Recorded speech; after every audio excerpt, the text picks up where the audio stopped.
What's going on, everybody? Welcome back to the vlog. We're at a new project. Look, there's a pool. Pretty cool pool, and we're building around that. We got a patio going in, we got a deck going in. The Goliathtech gentlemen are here, so we're doing all of that today. Make sure you hit subscribe. Stay tuned.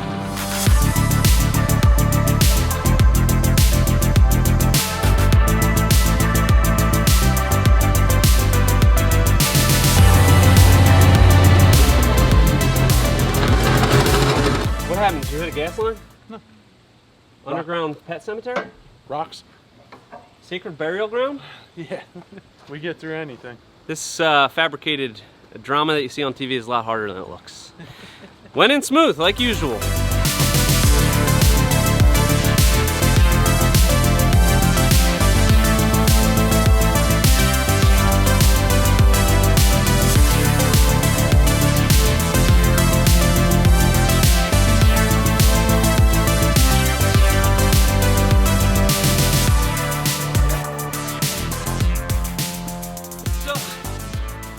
Our footings installed. All 10 helical piles are in. That means next week when we come back and we're ready to go, we can just start framing here. So we got a couple more days at the other job, finish that up. But when we get back here, it's gonna be all business, baby. So stay tuned.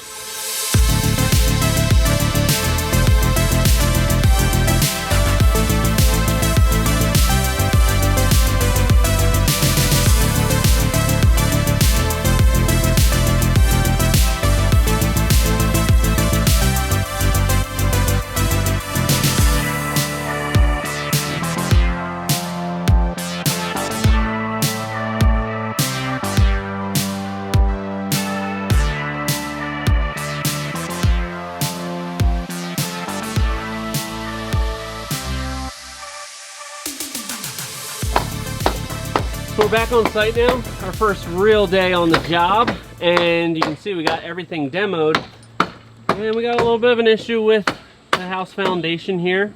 Very old house, framed in a kind of abnormal way than we're used to. So you can see on this exterior wall, we've got some of these studs here kind of kicked back and just off kilter. So what we're gonna do is put in new jacks there.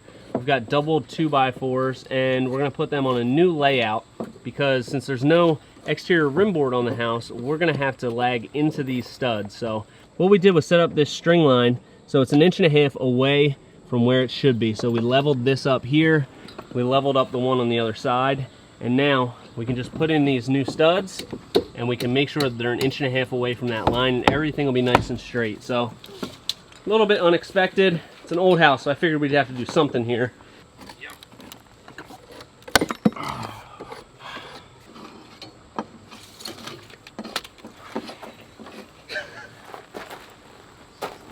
Tony's the one that came up with this solution here. It's not easy. Not easy, but we'll get it done. Yep. It's not much, but it's honest work.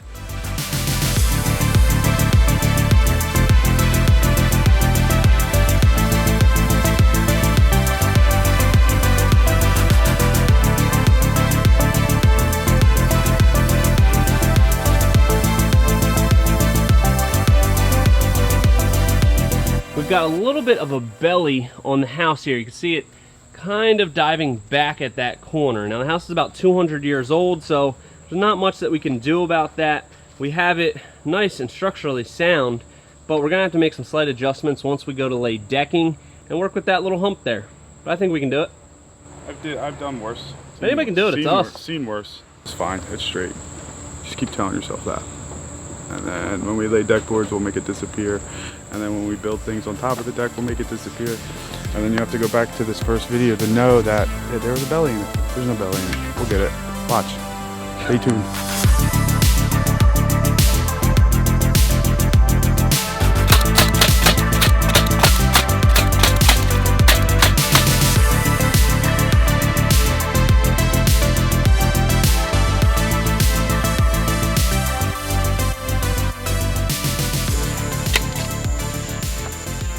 What are you doing there, bud?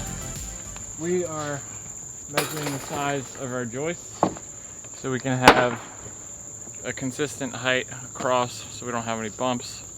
We can start from quarters to halves so there is an even grade and we don't have any You're out of breath. fluctuation. We gotta get you back in the Bit dojo. gone. So the joists are gonna vary in size a little bit, so we just wanna make sure we have that consistent grade. And you can see guys are stacking them up here. And then we just run with them. We'll get them in there. Woo!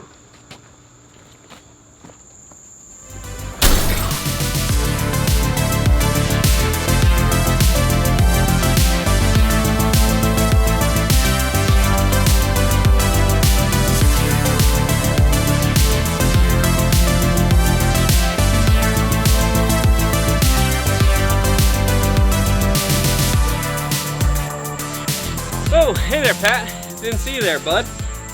What I got going on right now is I'm cutting all of the blocking. You see I got a bunch of pieces cut here. We need a lot of blocking in here. So what I'm doing to make that a little bit quicker, we have 16-inch spacing on most of this deck here. We have a small portion in the center. It's gonna be 12 inches on center, but I'm gonna cut all the blocking for those 16-inch bays. So 16 inches on center, we need our pieces to be 14 and a half, right? Not exactly. We like them to be just a hair smaller so that it's not going to belly out any of the joists. So we like it to be like 3/8 to a half light. So what I'm doing, instead of measuring each piece, marking it, cutting it one at a time, just going like this, marking it right at 14 and a half, 29, 43 and a half. Since I don't like to do too much math, I'm just going to start over. 14 and a half, 29, 43 and a half. So I know I just said we don't want them exactly at 14 and a half because it might be too tight and it might cause some of those joists to belly out. So by marking it right at 14 and a half, putting my line on there, when I cut through this, I'm going to cut through the center of the line, and that's going to take about a 1/16 off of each side. So my pieces that I'm left with are going to be right about 14 and 3/8, which is perfect. We're going to lock this thing in for justice, and we're not going to have any pieces that are too big, causing those joists to bow out.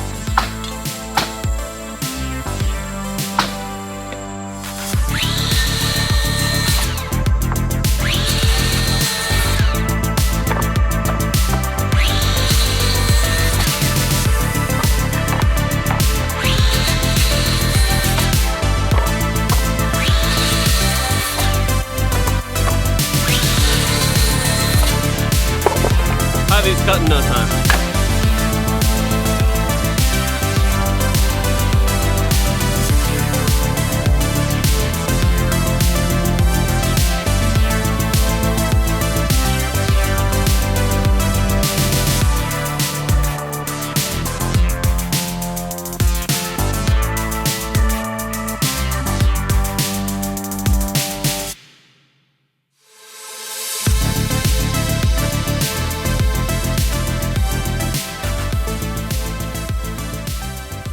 Ah!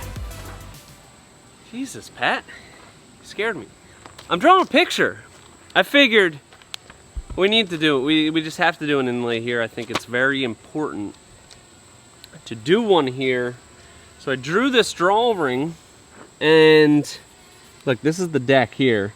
Here's our steps that are going to lead out onto the patio, and I just thought, oh, that's gonna look so sweet if we do something like this. So we've got this kind of basket weave pattern here.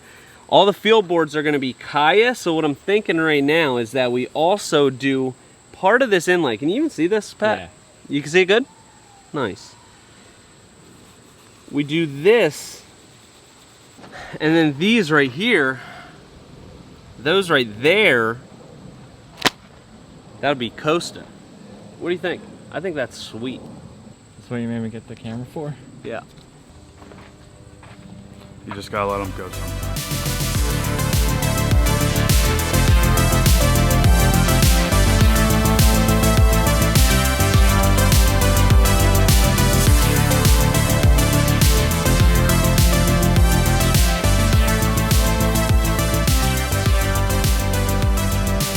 All right, so we're starting to work on the pergola now. You saw we got the ledger board up, and we also got all of our posts up, plumb, everything like that. We've got braces on it. Once we get the pergola built here, we're gonna be using a pergola cover from Cover Your Pergola polycarbonate roof panel system. So we're basically just building this like a regular pergola like we typically would, but we're adding a slight pitch to it. So it is pitched 1/4 inch per foot for that water runoff. Don't want any water sitting up there. So we get all these concealed joist hangers up on our layout. The rafters go in super easy. That part is fast. Then once we get those up, Pat, you can bust out that stain brush. We'll get this thing stained up and it's gonna start looking very, very beautiful. And your stomach's full. You know, most bosses aren't even on site. They just yell at you through a Zoom call. Would you like that better? God. Hope your tummy's full from your huevos rancheros. Yeah, just bought these guys lunch. And this is the flack I get? This is what I get? No respect. Ryan Dangerfield.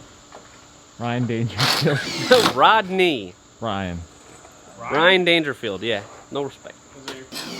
I feel like you should really just wait until that pick is available, because I'm going to lose my mind if I have to continue to watch this. Right? How bad is it?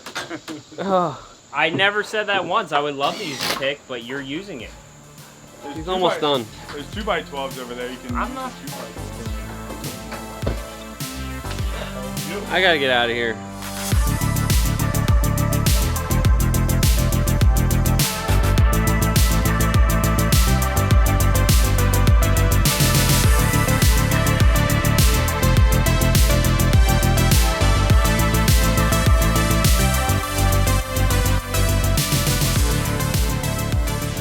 Just like that, we got all of our pergola rafters up and it's starting to look like a structure. It's really gonna start coming together when we can get some of that stain on there, and it's gonna be looking beautiful. What? I don't know what that was about. You're gonna have to wait for the next video for all of that stuff, and let me also show you what we're gonna be doing. We're gonna be doing that crazy awesome inlay right here, and that's gonna be the next step here. So tune into the next video. Make sure you don't miss it. Make sure you also hit subscribe, like, comment, all that good stuff. And until next time, this is Premier Outdoor Living.